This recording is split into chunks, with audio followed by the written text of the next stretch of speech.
साधु की इच्छा और बुद्ध का सवाल। बहुत समय पहले मगध राज्य में एक साधु रहते थे।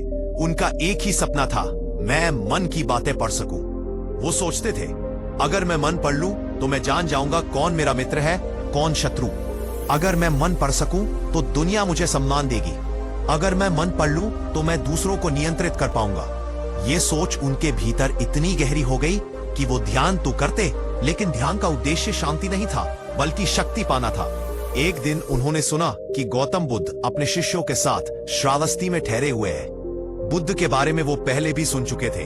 लोग कहते थे, बुद्ध तो मन की गहराई तक देख लेते हैं। वो बिना पूछे भी इंसान के दुख को समझ जाते हैं। साधु का मन खिल उठा, यही तो मैं चाहता हूँ। अगर बुद्ध के पास ये शक्ति है तो मुझे भी ये मिल सकती है। वो बिना देर किए बुद्ध के पास पहुंच गए। साधु ने प्रणाम किया और कहा, भगवान, मुझे एक वरदान चाहिए। मुझे मन की बातें पढ़ने की शक्ति दीजिए। मैं जानना चाहता हूँ कि लोग क्या सोचते हैं। बुद्ध ने साधु को देखा। उनकी आंखों में गहरी करुणा थी। उन्होंने शांत स्वर में कहा, तुम मन की बातें क्यों पढ़ना चाहते हो? उन्होंने जवाब दिया, भगवान, अगर मैं मन पढ़ लूं तो मुझे कोई धोखा नहीं देगा। मुझे सम्मान मिलेगा, लोग मुझसे डरेंगे और मैं हमेशा सुरक्षित रहूंगा। बुद्ध हल्के से मुस्कुराए। तो तुम शक्ति चाहते हो सुरक्षा के लिए? साधु बोला, हाँ, यही तो मेरी साधना का लक्ष्य है। बुद्ध ने धीरे से पूछा, साधु, मान लो तुम किसी का मन पढ़ सकते हो। अगर तुम देखो कि कोई व्यक्ति तुम्हारे बारे में बुरा सोच रहा है, तुम्हें गाली दे रहा है, तुम्हारे लिए ईर्ष्या रखता है, तो क्या तुम खुश रहोगे या दुखी?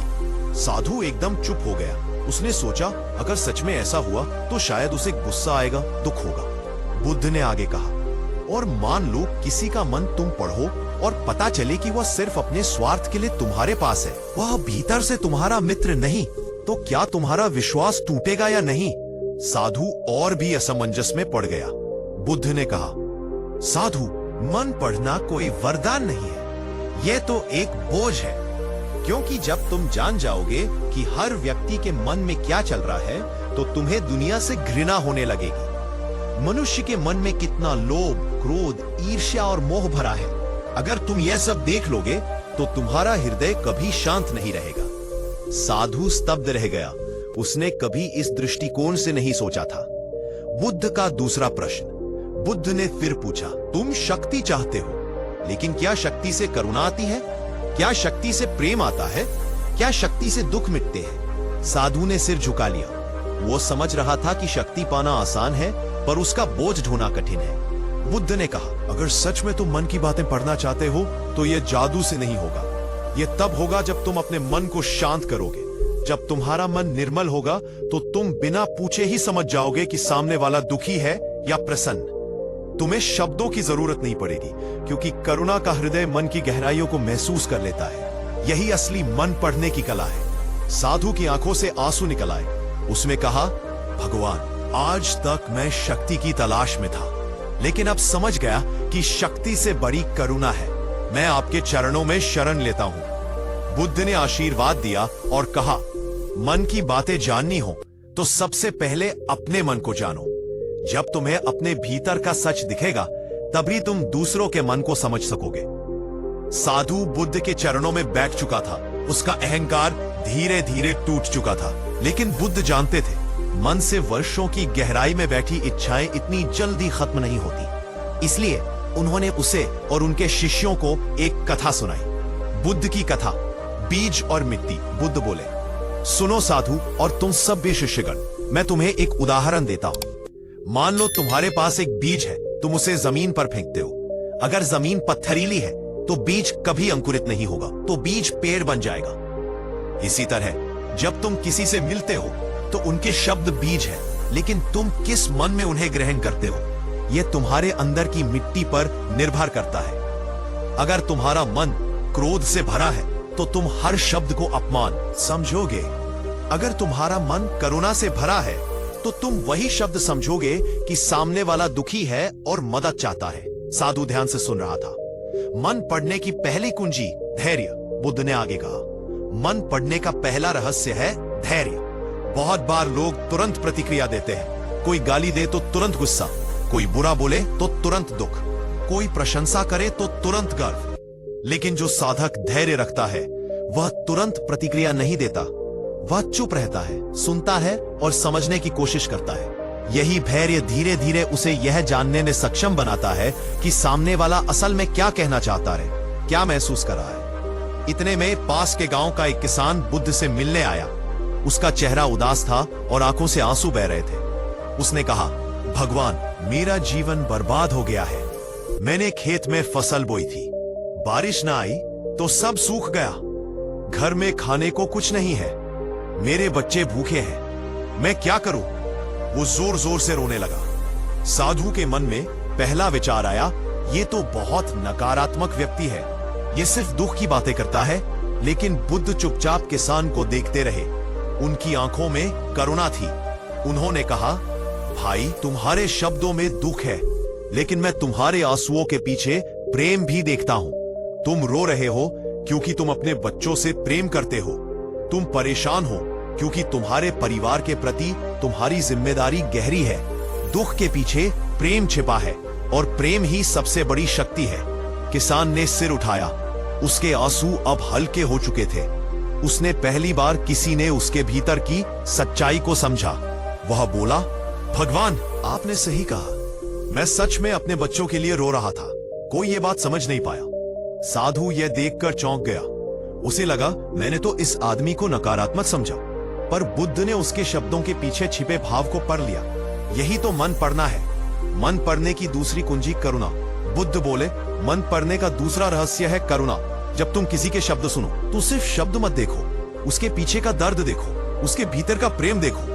अगर तुम्हारे भीतर करुणा है तो तुम बिना जादू के भी लोगों का मन पढ़ लोगे, क्योंकि करुणा हृदय को साफ कर देती है और साफ हृदय दूसरों की भावनाएं पकड़ लेता है।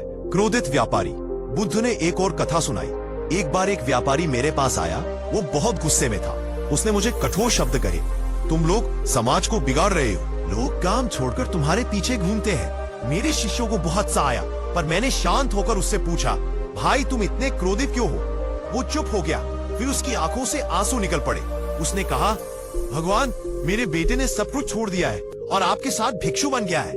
मैं अकेला पड़ गया हूँ। मेरा गुस्सा आप पर नहीं है, मेरे अकेलेपन पर है।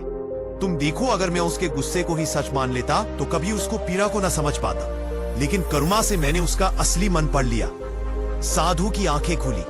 साधु अब समझ चुका था। उसने सोचा, सच में मैं तो केवल शक्ति चाहता था, लेकिन बुद्ध की शिक्षा दिखाती है कि असली शक्ति करुणा है। अगर करुणा हो तो बिना शब्दों के भी सामने वाले की आत्मा को समझ सकते हैं। बुद्ध के उपदेश सुनकर साधु अब बहुत बदल चुका था।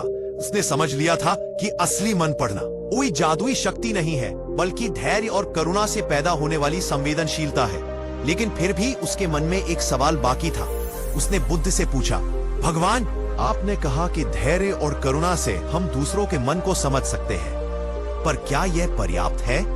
क्या कोई व्यक्ति सच में पूरी तरह किसी और का मन जान सकता है? उन्होंने कहा, साधु, दूसरों का मन जानने से पहले तुम्हें अपने मन को जानना होगा।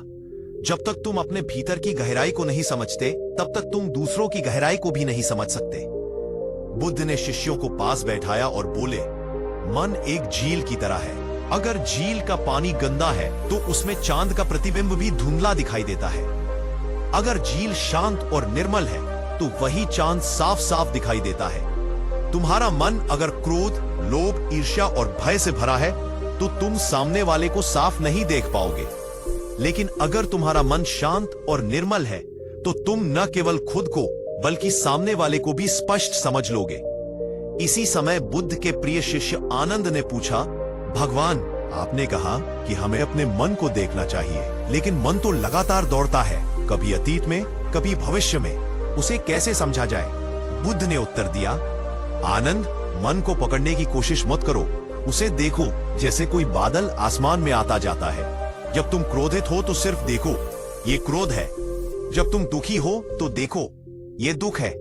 जब तुम प्रसन्न हो तो देखो, ये प्रसन्नता है।